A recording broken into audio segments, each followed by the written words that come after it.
A Ele, Senhor, com autoridade, intrepidez nessa manhã, em nome de Jesus, Senhor. Use o Teu Filho, Deus, para transmitir tudo aquilo que Tu tem no Teu coração para a vida da igreja. É o que nós te pedimos, em nome de Jesus. Amém. Bom dia, queridos, amados. Antes que eu esqueça, lembrando que essa semana nós iniciamos a nossa semana de oração, né? Então, todos os dias, das 20 às 21 horas, de segunda a quinta. Sexta-feira não sei como vai ficar, de boa não sei, porque tem culto de adolescentes, porque normalmente nós fazemos até quinta-feira, e depois na sexta-feira, às 11 horas, nós fazemos uma vigília, né? Só que este mês a vigília será no sábado. Uma vigília um pouco maior, vai envolver o culto dos jovens no sábado, mas é para toda a igreja. Então a vigília será no sábado. Então na sexta-feira eu não tenho informação, se alguém tiver depois me fala, de como será na sexta. Mas de qualquer maneira, segunda a quinta, das 20 às 21, nossa reunião de oração, nossa semana de oração. E no sábado, a nossa vigília, que é para a igreja, a vigília da unidade, onde todos os departamentos, ministérios, estaremos juntos aí nesse tempo de vigília. Isso não quer dizer que no próximo domingo de manhã não tenha a escola de servos, né? Não tem o nosso culto aqui. Normal, tá? Vai ter o culto normal, às 10 horas. Quem vier na vigília sabe que nós teremos o culto domingo pela manhã. Então, sai um pouquinho mais cedo, vai dormir, descansa um pouquinho, venha para juntos estarmos ao redor da palavra. Inclusive, vai ser muito legal, porque nós iniciamos a semana que vem um novo módulo, e o último módulo desta edição, primeiro semestre. Nós começaremos um módulo sobre família. Então, vai ser legal, são 4 encontros, que nós vamos falar sobre assuntos relacionados à família. Então, é muito importante, venha, convidam pessoas. É claro que nós temos a escola de servos que funciona junto com o culto, mas não é só para a escola de servos, é aberto. É um culto de ensino normal, então qualquer pessoa pode participar. E aqueles que participam da escola de servos vão fazer uma avaliaçãozinha no final. Aqueles que não participam da escola de servos só vêm aqui para ser ministrado e está tudo certo, ok? Então convide pessoas, que vai ser um tempo muito importante para a vida da igreja, esse assunto família, tá bom? Ok? Bom, então vamos lá. Nós estávamos falando essa semana, terminou semana passada, sobre salvação. Lembram? Foram 4 encontros importantes, né, com coisas básicas para a nossa vida, em termos de o que Deus fez por nós, né? Então nós falamos numa primeira reunião sobre quando se fala em salvação, eu preciso ser salvo de alguma coisa. Então, nós iniciamos falando sobre a necessidade de salvação que o homem tem, porque ele é pecador.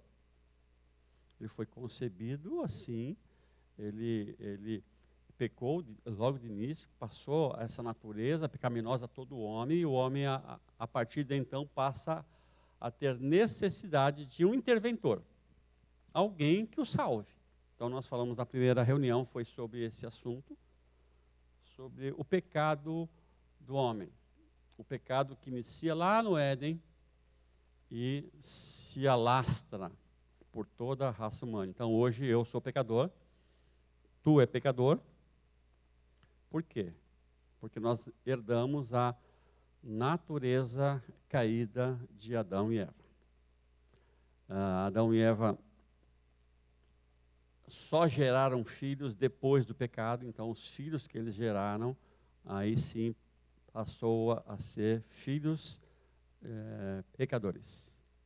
E eles se reproduziram, e nós somos fruto dessa reprodução, por isso somos pecadores, tá bom? E aí nós precisamos de um Salvador, né? O que é salvação? Falamos na segunda reunião sobre salvação. E é importante nós entendermos que, para o homem ser salvo, o método de salvação não é do homem, é de Deus. Falamos isso, que a salvação é pela fé em Jesus Cristo. O sacrifício que Deus providenciou. O homem é salvo porque Deus salva o homem. O homem é salvo porque Deus ama o homem.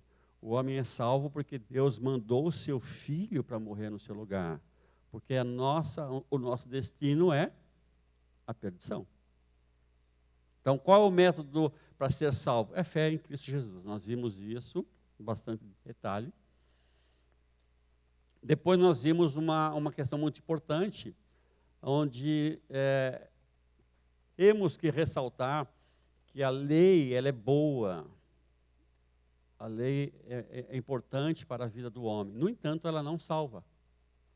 Quem salva é Cristo. A lei ela é importante para que nós tenhamos uma vida melhor. Então, nós falamos sobre lei e graça, que nós somos salvos pela graça. Isso não tem mérito nenhum meu nem teu. O que tu fez de bom para Deus te salvar? Nada. O que tu é de bom para que Deus olhe para ti? Tu não é nada, nem eu. Mas em Cristo, isso acontece na minha e na tua vida. Então, é salvo pela graça e não pela guarda da lei, não pelas obras. Vimos um pouco isso, é muito importante. Às vezes a gente se confunde, quer guardar a lei, quer trazer mérito para a nossa vida, mas a lei não tem capacidade de salvar o homem. A lei condena o homem. Vimos isso, Paulo fala muito claro que a lei é boa. Ela é boa, a lei. Ela é útil, é importante, mas ela te condena. Ela me condena. E se a lei me condena, como é que eu saio dessa condenação? Jesus Cristo. Sangue dele derramado naquela cruz, a sua ressurreição nos justifica. E nos dá condição de pensarmos na eternidade. Então a lei não salva, tá bom? Vimos isso. E na última reunião, que foi a semana passada, nós vimos uma consequência de tudo isso, né? Bom, se eu sou pecador, aceitei pela graça essa salvação, entendi isso na minha vida, e sei que eu não tenho mérito nenhum, então qual é a minha resposta em relação ao evangelho que me alcança? Aí nós vimos a santificação. Tá bom? Lembram disso? Então, na verdade, eu não aceitei a Cristo para viver de qualquer maneira. Então, aqueles que em Cristo precisam pensar em agradar aquele que o salvou. E tem um padrão, tem uma forma disso. Não é de qualquer maneira, não é como eu quero. E aí vocês viram, eu não estava aqui, estava adoentado. Com o pastor Ribeiro. Esse processo importante na minha e na tua vida, que é de santificação. Somos santos? Não porque nós somos bons. Somos santos porque Ele nos tornou assim. Amém? E isso tem que ser a resposta da minha vida. Então eu também não vou ser santo para ser salvo. Não. Porque eu sou salvo, eu sou santo. Eu não vou ter uma vida santa para que eu alcance o favor de Deus. Não.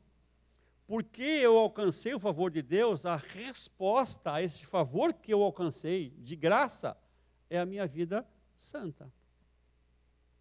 Amém? E não é fácil uma vida santa.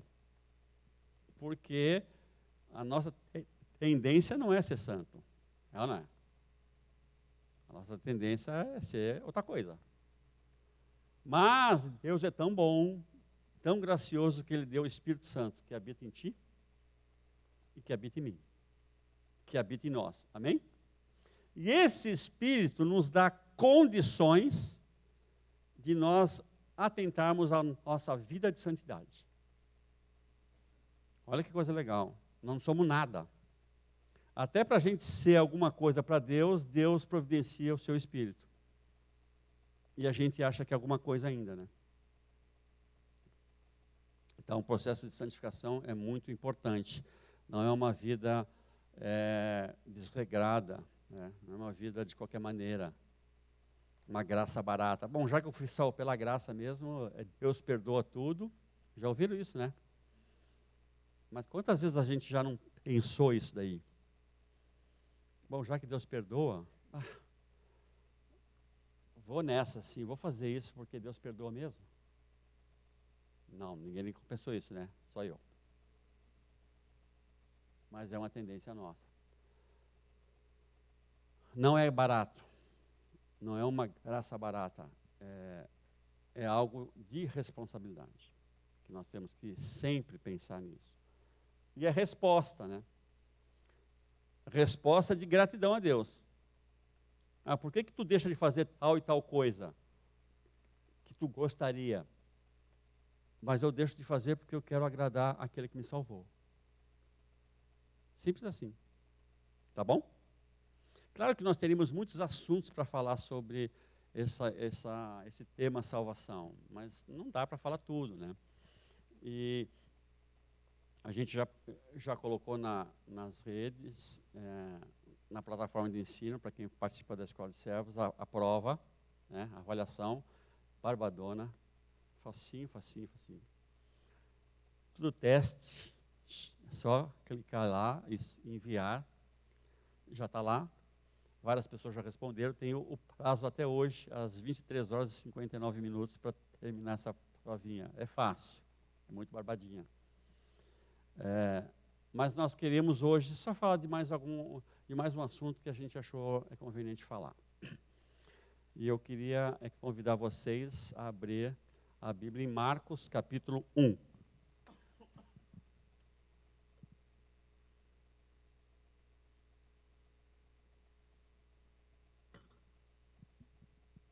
É um assunto bem simples, uma palavra bem conhecida de todo mundo. E nós vamos falar hoje sobre obediência.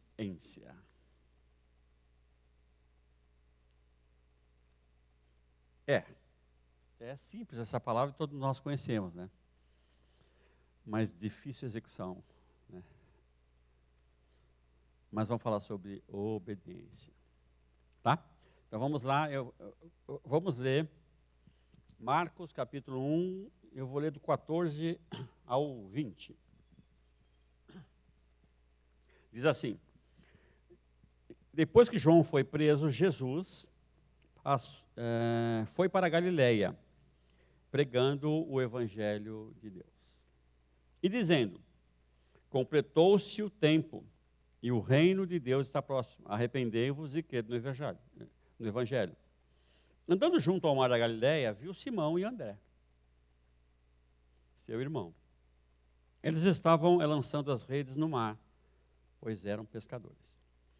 E disse-lhe Jesus: vinde a mim, e eu vos tornarei pescadores de homens. Então, imediatamente, eles largaram as redes e o seguiram. E passando um pouco mais adiante, Jesus viu os irmãos Tiago e João, filhos de Zebedeu, que estavam no barco consertando as redes. E logo o chamou, e eles passaram a segui-lo, deixando seu pai Zebedeu com os empregados no barco. Então, isso aqui é um episódio importante, que aqui é o início do ministério de Jesus. Começa aqui. E a gente falou que o assunto hoje seria obediência.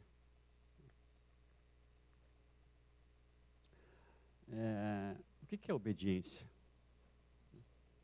Vamos definir assim, o que é obediência? Quando a gente pensa em obediência, a gente pensa no quê?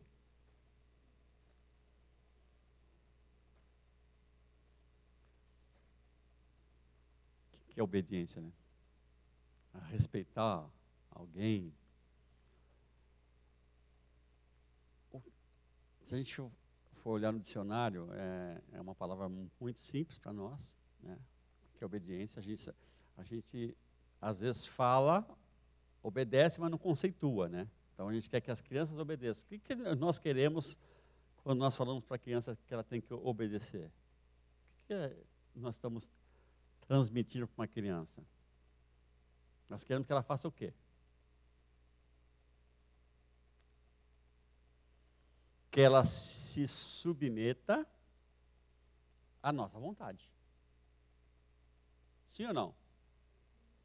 Ou também podemos incluir aí que ela deixe de querer fazer a sua própria vontade. Então, a obediência, ela implica em eu me submeter à vontade de alguém e não mais à minha própria. Isto é obediência. E aí a gente pode falar em todas as áreas da vida, é assim. Então, quando eu trabalho, eu sou obediente a um processo, a uma hierarquia, e eu me submeto a um padrão estabelecido. Sim ou não? Sim, né? E muitas vezes nós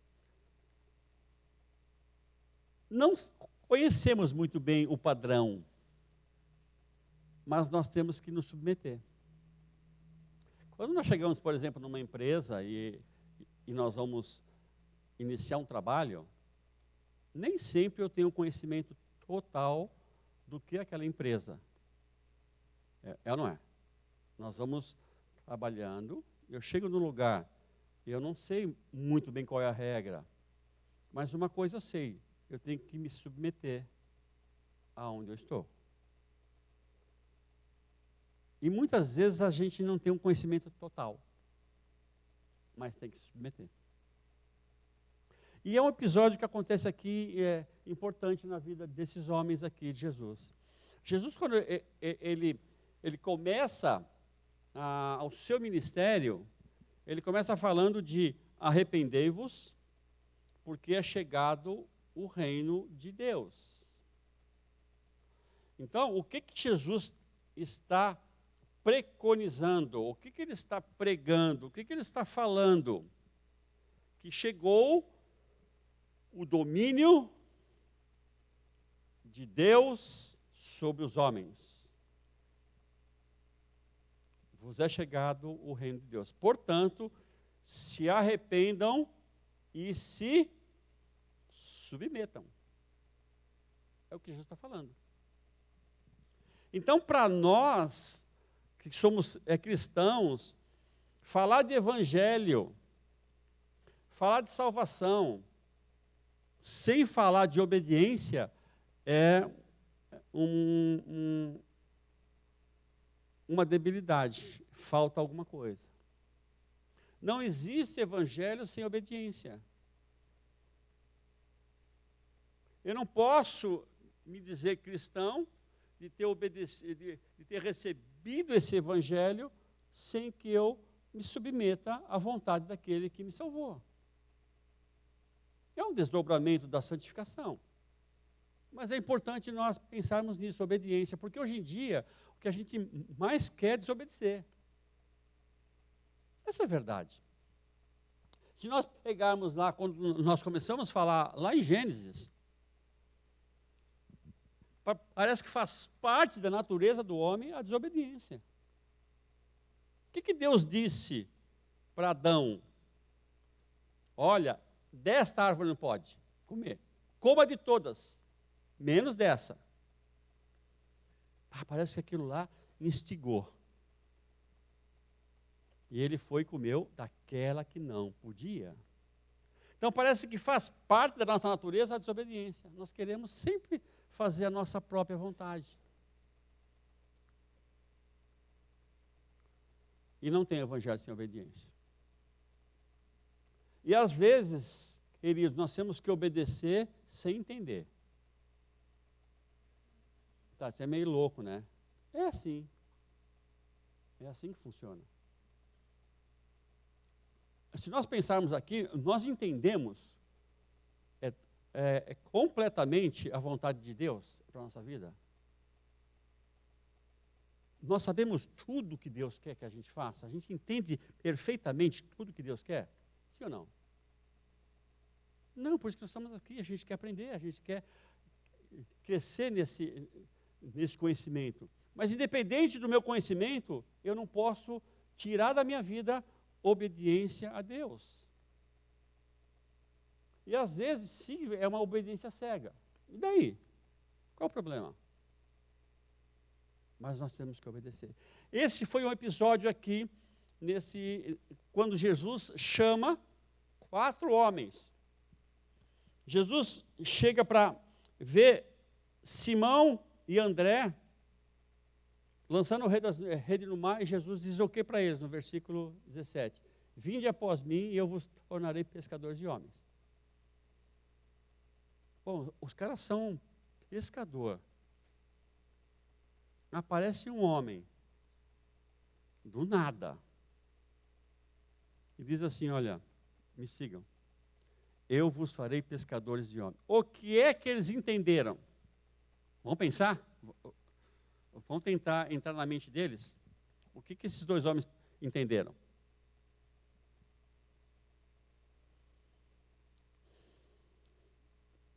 Pescador de homem? Talvez a gente fosse pensar assim, mano, como assim? A gente vai achar homem na água, vamos ser salva-vida? O que esse homem está dizendo? Eu acredito que eles não entenderam muita coisa, não. Mas imediatamente eles abandonaram as redes e seguiram a Jesus. Eu não sei o que se passou na cabeça desses homens, mas o fato é que eles reconheceram em Jesus o reino de Deus que estava chegando. Eles não entenderam muito bem, não. Mas a resposta foi imediata. Eles obedeceram imediatamente e começaram a seguir a Jesus. Será que nós entenderíamos assim também e faríamos isso? Seguiríamos assim cegamente?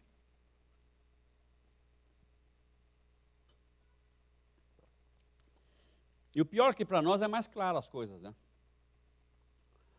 Tudo isso que nós estamos falando aqui, para nós aqui, para ninguém é uma coisa estranha. Tudo é normal aqui.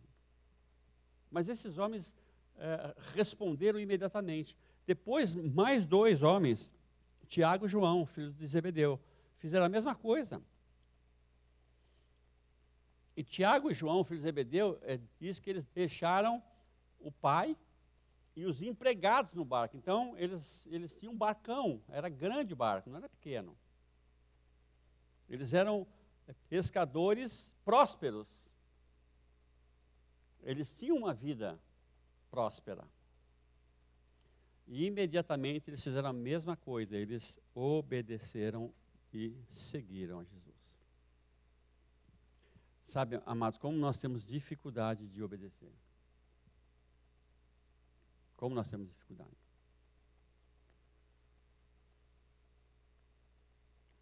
Há episódios em que Jesus chama as pessoas e as pessoas dizem assim, não, eu preciso sepultar meus pais. Não, eu preciso experimentar minha junta de bois. Eu preciso trabalhar, eu preciso então, homens que não responderam imediatamente ao chamado de Jesus. E nós precisamos entender que nós vivemos pela fé. E o que esses homens fizeram quando foram chamados por Jesus? Eles deram um passo de fé. Sim ou não?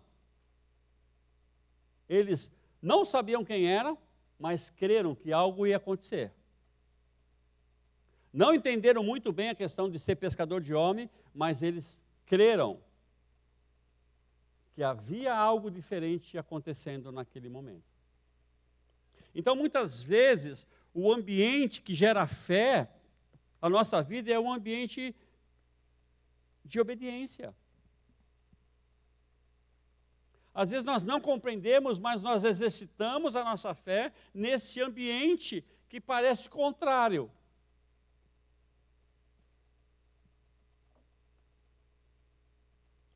Quando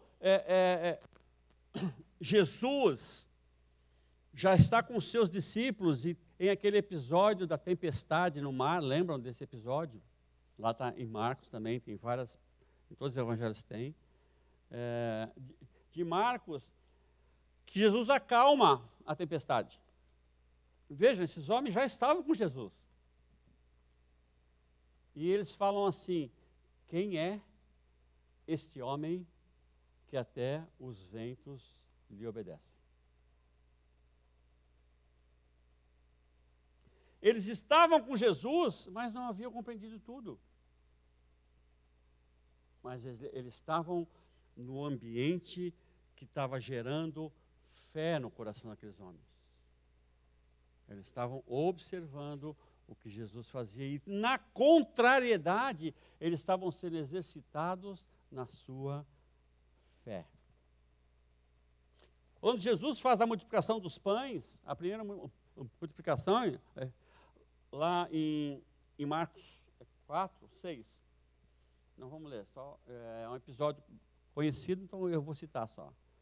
Eles não haviam compreendido a multiplicação dos pães. Eles viram aquilo acontecer, mas não entenderam. Mas eles creram naquele Jesus que fez milagre. Então, naquele ambiente contrário, a fé daqueles homens estava sendo exercitada. Então, onde é que nós aumentamos a nossa fé? No ambiente da obediência.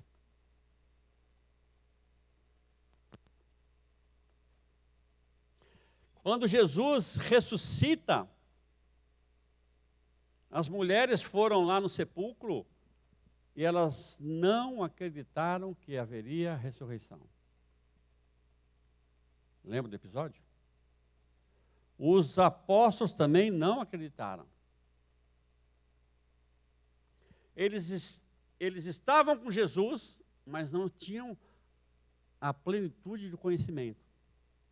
E às vezes nós queremos conhecer demais para obedecer. Nós temos que fazer o contrário, nós precisamos obedecer para conhecer. Não é uma coisa cega, mas nem tudo na vida a gente vai entender, queridos. Então, existem ambientes que nós temos que simplesmente exercer a fé. Sabe, quando nós estamos lutando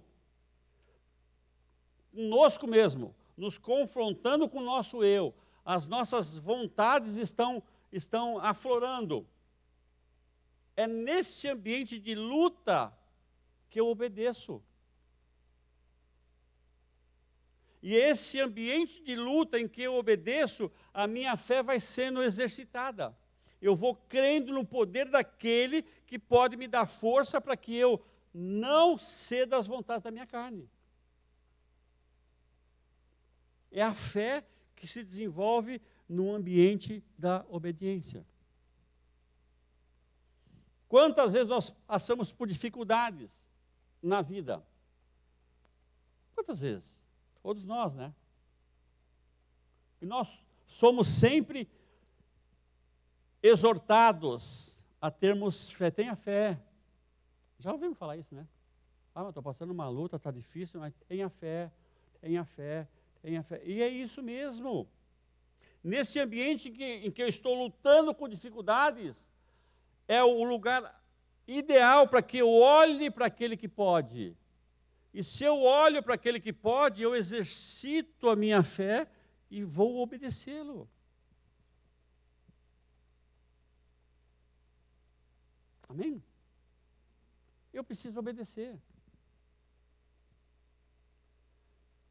Quantas enfermidades nós passamos? Quantas doenças? Quantos episódios de morte na nossa família? E às vezes nós queremos entender. E às vezes não tem o que entender. Tenho que obedecer. Se Deus permitiu que essa enfermidade me abatesse, nesse ambiente que é contrário à minha vontade, eu me submeto à vontade dele. Isso é obediência. Tá bom, então eu vou entender que Deus está no controle, então a minha fé vai ser exercitada porque eu creio nesse Deus que controla todas as coisas. Não tem como nós crermos, vivermos o Evangelho sem que nós tenhamos em mente a obediência.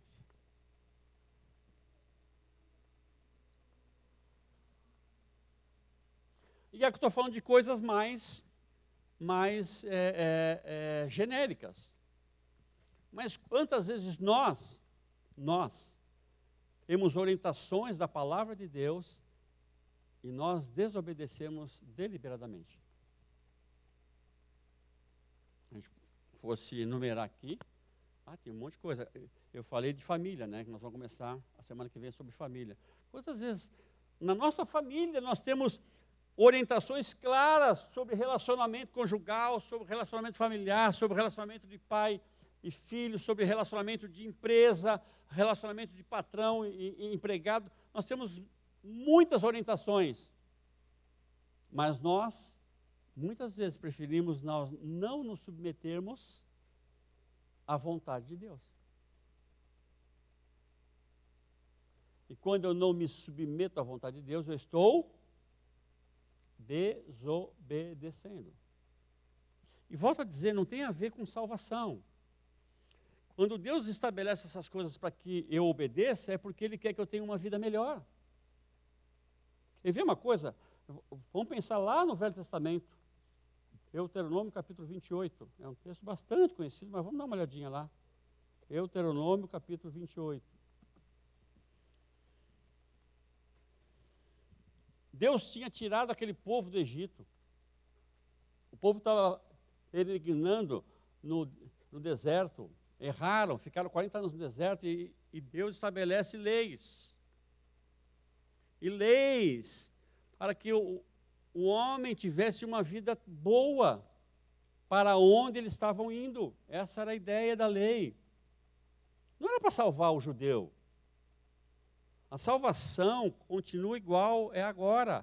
Lá era pelo sangue, mas um sangue de um animal inocente, que prefigurava o sangue de Jesus. Então lá na velha aliança também a salvação é pela fé no sacrifício. Só que era uma fé no sacrifício daquele que viria. A nossa fé é no sacrifício daquele que já veio, que vai voltar. Não mudou nada, a salvação continua igual, desde o Velho Testamento. Só que Deus estabelece as leis para que o homem tenha uma vida boa. E ele diz lá no versículo 1 do capítulo 28 de Deuteronômio: se ouvires atentamente a voz do Senhor teu Deus, tendo cuidado de guardar todos os mandamentos que hoje te ordeno, o Senhor teu Deus te exaltará sobre todas as nações da terra. Se ouvires a voz do Senhor, todas as bênçãos virão sobre ti e te alcançarão. Se eu obedeço a Deus, o que vai resultar na minha vida? Bênção. Foi assim com a nação de Israel. Não é assim de frente conosco. Não é assim. Deus quer que nós nos submetamos a um padrão, e esse padrão é dele. Mas esse padrão, ele é contrário àquilo que eu quero. Como ele é contrário ao que eu quero, então, pela fé, eu obedeço. E nessa obediência, a minha fé vai aumentando, porque eu vou compreender, entender e sentir Deus agindo através da sua palavra, que Ele nos coloca para que nós a obedeçamos. Versículo 15. Se, porém, não ouvirdes a voz do Senhor teu Deus, não cumprindo todos os seus mandamentos e os estatutos que hoje te ordeno, Todas essas maldições virão sobre ti e te alcançarão. Aí tem um monte de coisa lá. O que ele está dizendo? Se tu desobedecer, se tu resolver deliberadamente, e aqui é uma questão importante, a lei, os judeus, eles quebraram a lei. Mas a grande questão é que eles não quebraram a lei por incapacidade. E nós somos incapazes de guardar toda a lei. A gente já falou isso. Mas eles quebraram a lei por decisão. Eu não quero. E é o que ele está dizendo aqui. Se vocês ouvirem e mesmo assim rejeitarem, vai ter consequência. E qual era a consequência? Todas aquelas bênçãos que eles iriam ter quando entrassem na Terra Prometida, não teria mais. Então, o que Deus exige de nós, essa obediência, é esse exercício de fé nele, em tudo aquilo que ele pode fazer para a nossa vida. Se está dizendo que assim é o melhor. Se nós vemos orientações na palavra de Deus que nós temos que seguir, é porque é a melhor coisa a ser feita. Muitas vezes, essa melhor coisa a ser feita que nós vemos na palavra de Deus, ela confronta com o nosso desejo. E quando ela se confronta com o nosso desejo, esse é o ambiente de fé. A obediência. Eu me submeto à vontade de alguém. E esse alguém para nós é Deus. Através de onde? Da sua palavra. Estão me entendendo? Está tudo bem? Tranquilo? Quanto nós temos sido obedientes a Deus? Quanto isso é uma realidade na minha e na tua vida? E às vezes nós lutamos. Nós lutamos para obedecer, porque para desobedecer, barbada, é fácil, não precisa lutar. É simples. Mas fé sem a obediência não se desenvolve. O autor de Hebreus diz que sem fé é impossível agradar a Deus. Quando é que a minha fé agrada a Deus?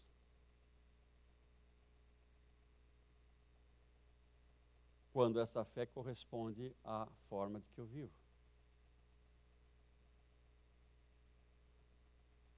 Quando eu sou obediente a Deus, porque eu tenho fé nele, eu o agrado.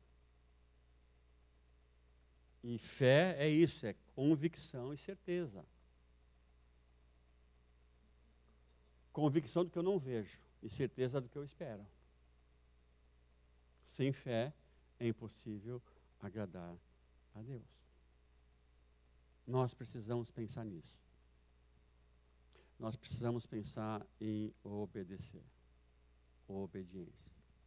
Às vezes nós confundimos um pouco tudo isso. A gente quer obedecer para poder obter de Deus salvação, para carimbar nosso passaporte para o céu. Não é nada disso. A nossa fé, a nossa salvação, nós já vimos isso, é pela fé no sacrifício de Jesus naquela cruz.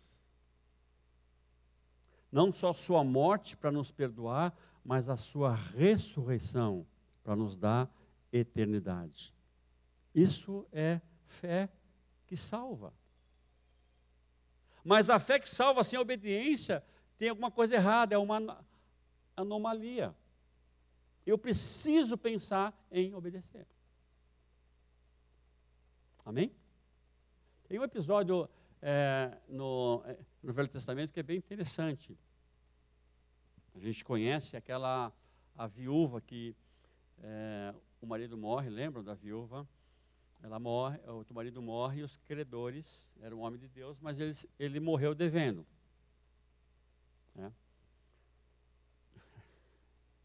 Às vezes acontece, né?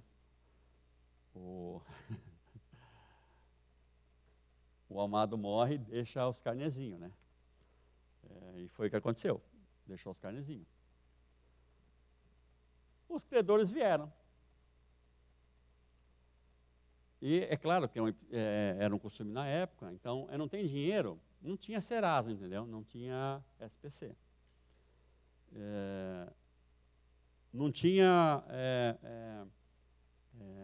tribunal para confiscar bens, né? Era diferente. Mas o credor tinha direitos. E o credor vem e diz assim, ó, tu, mulher, e os teus filhos vão ser meus escravos, porque vocês devem, não tem como pagar mesmo, é pobre, o marido morreu, deixou uma dívida grande aí, vão ter que ser escravos. Essa mulher se socorre ao profeta e diz, olha o que aconteceu. E agora? Eu e os meus filhos vão ser escravos. O que o profeta diz para ela? Pergunta, o que tu tem? O que tu tem? Eu tenho uma botija de azeite. Claro que o azeite era um bem caro, não era tão fácil ter azeite, era caro, mas ela só tinha aquilo, mais nada. O profeta fala assim, sai e pede vasilhas emprestadas. Pensa. Pedir vasilhas emprestadas na vizinhança. Ela pede, mas não pede pouca. O profeta fala para ela assim, ó, tenha fé, não pede pouca, é bastante, vai um monte. E depois reúne teus filhos em casa e coloque o azeite que tu tem nesta aqui, que tu falou que é a única que tu tem, derrama sobre a outra. E vai derramando. Era um milagre aquilo. Não era um ambiente que era certeza que ia acontecer. Mas essa mulher, nesse ambiente contrário, ela acreditou na palavra do profeta. E ela foi derramando o azeite. E o azeite foi se multiplicando. Foi se multiplicando. Foi se multiplicando ao ponto de chegar na última botija, e aí não tinha mais. E agora? Acabou tudo. Agora tu vende. Então, esse ambiente contrário, essa mulher exerceu a fé obedecendo a palavra do profeta. E a obediência da palavra do profeta trouxe provisão para a vida dela. Sim? Ela obedece e ele fala, agora tu paga as primeiras dívidas. Olha só que legal. Em dinheiro, paga as primeiras dívidas. Tá bom?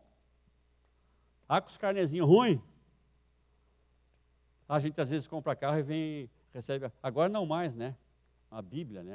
A gente falava isso, né? Recebia a Bíblia em casa, de prestação. Era um carnezinho assim, um calhamaço assim. Quem já comprou carro dessa maneira aí? Agora ficou moderno, né? Eu comprei um carro e eu até fiquei esperando, vai chegar a Bíblia, né? Não chegou a Bíblia. É verdade, não chegou a Bíblia. Todo mês debita direto na conta. Eu nem sei que papel que é, mas agora não tem mais a Bíblia, mas todo mês, lá na conta, dinheiro sai. Mas é uma orientação importante, paga primeiro as tuas contas e depois vive com o que sobrar. Ah, vai viver mal? Mas óbvio que não. Se foi o profeta que disse, se foi um ambiente contrário e teve obediência, e essa obediência gerou fé, então essa mulher e seus filhos tinham dinheiro para viver daquilo que sobrou. É fé que foi gerada num ambiente contrário. Que ambiente é esse? É o ambiente da obediência. Eu não estou entendendo esse negócio, se vai dar certo, mas eu vou obedecer. Amém? Nós não podemos tirar da nossa vida a obediência. Não tem como. Não vamos repetir o que Adão e Eva fizeram. Com toda a orientação de Deus, com toda a clareza que Deus fala, não faz isso. Eles vão e fazem diferente. E às vezes nós, igual a gente lê o Deuteronômio, a gente às vezes culpa Deus por coisas que estão acontecendo na nossa vida. E às vezes não tem a ver com Deus, tem a ver com fruto da nossa desobediência. E nós colocamos culpa em Deus. Nós queremos que Deus se responsabilize por algo que é nosso. Nós desobedecemos. E se Deus pede obediência, amados, olha, eu vou dizer, é o melhor. Não tenha dúvida quanto a isso. Mas eu não entendi. Obedeça igual. Depois você vai entender. Depois tu vai ver lá na frente que o azeite se multiplicou e tu tem agora como viver. Tu vai entender. Mas num primeiro momento, amados, nós temos que obedecer, porque é melhor para nós. Paulo diz que a Timóteo que as escrituras são úteis, são boas, nos capacitam. Então tudo que Deus escreveu é bom. Tudo é bom.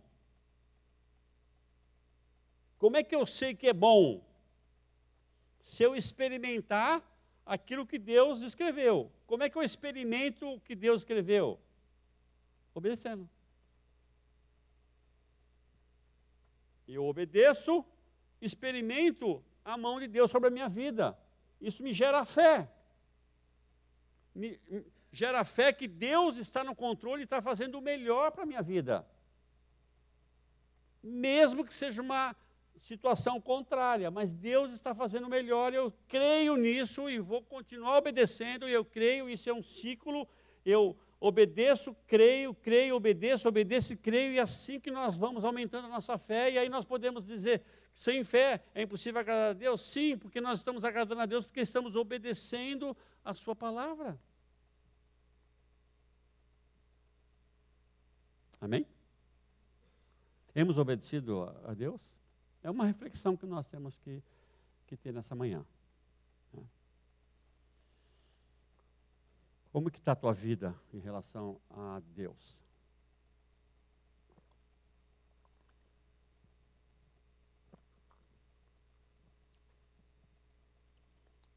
Temos realmente nos submetido a esse evangelho que Jesus veio falando? Arrependei-vos, porque é chegado o reino de Deus. E muitas vezes nós queremos o Salvador, mas não o Rei. Nós queremos o Salvador que nos dá uma dádiva da vida eterna, mas não queremos o Rei que nós temos que nos submeter à sua vontade. Não tem como descolar isso. Não existe como. Quando nós recebemos pela graça essa salvação, essa dádiva, esse presente de Deus, junto com isso vem o domínio de Deus sobre a nossa vida, que nós aí temos que nos submeter à sua vontade. Amém? Vamos orar.